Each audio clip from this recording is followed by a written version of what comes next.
ಸಿಕ್ಕಾಪಟ್ಟೆ ಹೊರ ಆಗ್ತಾ ಇದೆ. ಇವತ್ತು ಪರಿಸ್ಥಿತಿ ಹೇಗಾಗಿದೆ ಅಂತ ಹೇಳಿದ್ರೆ ಎಲ್ಲ ಪೆಟ್ರೋಲ್ ಬಂಕ್ಗಳಲ್ಲೂ ದುಡ್ಡು ಜಾಸ್ತಿ ಆಗಿರೋದು ನಮ್ಮ ರಾಜಕೀಯ ವ್ಯಕ್ತಿಗಳಿಗೆ ಗೊತ್ತು, ಸಾರ್ವಜನಿಕರಿಗೂ ಗೊತ್ತು. ಅದ್ರ ಬಗ್ಗೆ ಯಾರು ಕೇಳೋರಿಗಿಲ್ಲ.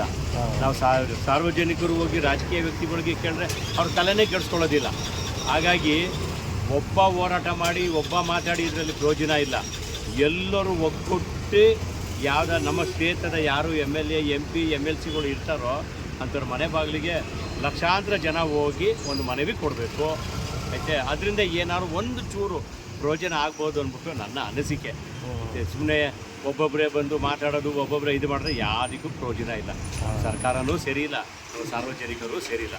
ಬೇಡದೆ ಹೋದ ಕಾರ್ಯಕ್ರಮಗಳಿಗೆ ಏನು ಮಾಡ್ತಾರೆ, ಕಲ್ಲು ಹೊಡಿತಾರೆ, ಬಸ್ಸಿಗೆ ಕಲ್ಲು ಹೊಡಿತಾರೆ, ಸಾರ್ವಜನಿಕರಿಗೆ ತೊಂದರೆ ಕೊಡ್ತಾರೆ, ಪಬ್ಲಿಕ್ನ ಬ್ಲಾಕ್ ಮಾಡ್ತಾರೆ.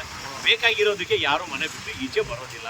ಅವರ ಹಣೆ ಬರನ ಸರಿ ಮಾಡ್ಕೋಬೇಕಾದ್ರೆ ಸಾರ್ವಜನಿಕರಿಗೆ ಮಾಡಬೇಕು. ನಾವು ಚುನಾಯಿತ ಪ್ರತಿನಿಧಿಗಳನ್ನ ಕಳಿಸಿರ್ತೀವಿ, ಅವ್ರು ಆಯಾಗಿ ಎಲ್ಲ ಒಂದು AC ರೂಮಲ್ಲಿ ಕೂತಿರ್ತಾರೆ. ನಮ್ಮ ಅಹವಾಲುಗಳನ್ನ ಅವ್ರು ಯಾರು ಕೇಳೋದಿಲ್ಲ. ಯಾಕಂದ್ರೆ ನಾವು ಹಂಗೆ ಬೆಳೆಸ್ಕೊ ಬಂದ್ಬಿಟ್ಟಿದ್ದೀವಿ.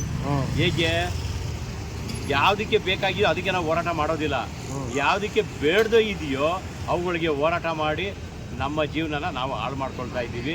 ನನ್ನ ಮನವಿ ಏನು ಅಂದರೆ ಎಲ್ಲ ಸಾರ್ವಜನಿಕರು ಒಗ್ಗಟ್ಟಿ ಸಂಬಂಧಪಟ್ಟ ಕ್ಷೇತ್ರದಲ್ಲಿ ಯಾರು MLA MP ಗಳಿದ್ದಾರೆ ಅವರ ಅರಿವಿಗೆ ತಂದು ಎಲ್ಲ ಪೆಟ್ರೋಲ್ ಬಂಕ್ಗಳಲ್ಲೂ ಒಂದೇ ರೇಟ್ ಇರಬೇಕು. ಇವ್ರಿಗೆ ರೇಟ್ ಹೆಚ್ಚಿಗೆ ಮಾಡುವಂಥ ಹೇಳಿದವ್ರು ಯಾರು? ಆ ಆದೇಶ ಎಲ್ಲಿದೆ? ಅದನ್ನ ಕೇಳೋರು ಯಾರು? ಕೇಳೋರಿಗೆ ಯಾರು ಬೆಲೆ ಕೊಡೋದಿಲ್ಲ. ಕೆಲಸ ಎಲ್ಲ ಮನೆಗೆ ಹೋಗಪ್ಪ ಅಂತಾರೆ. ಹಾಗಾಗಿ ನಿಜವಾಗ್ಲೂ ನಾನು ಇವತ್ತು ಥ್ಯಾಂಕ್ಸ್ ಹೇಳಬೇಕಾಗಿರೋದು ಮಾಧ್ಯಮ ಮಿತ್ರರಿಗೆ.